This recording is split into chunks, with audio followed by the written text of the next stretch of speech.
So here's a screen showing the different case studies that I've entered into Globe.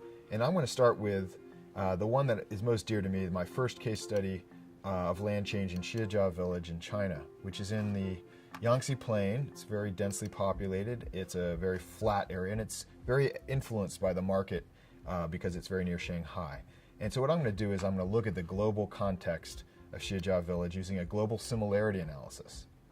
And so the first question of a global similarity analysis is, what areas of the world would I even attempt to compare to my rice village?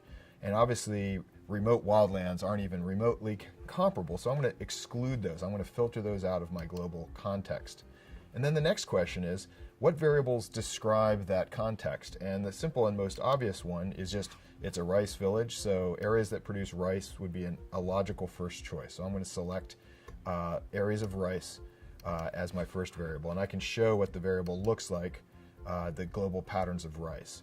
Okay, and then I press Run Analysis here, and I'm going to get a global analysis of the areas most similar to Xijia village in terms of its amount of rice land. And you can see areas of Asia where they grow rice are highlighted here.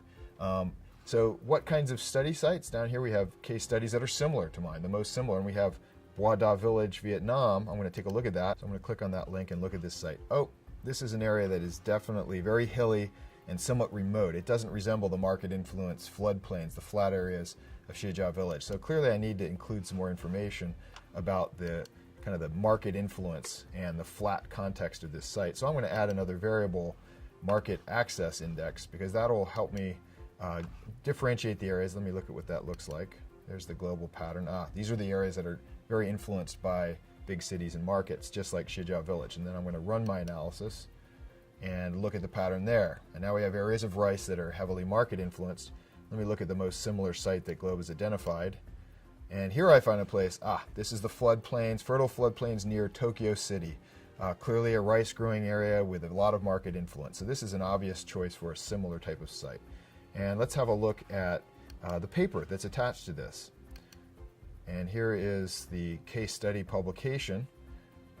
Land readjustment and metropolitan growth, suburban land development and urban sprawl.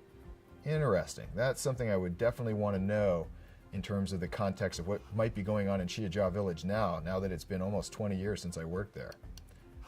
So clearly Globe has the potential to show people, and even me, new things about the global context of Xijia village.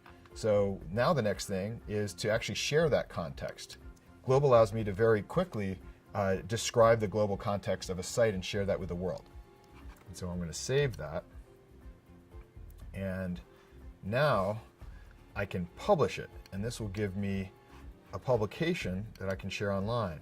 And then I'm going to publish right here. So now I'm publishing this similarity analysis so that anybody can see it.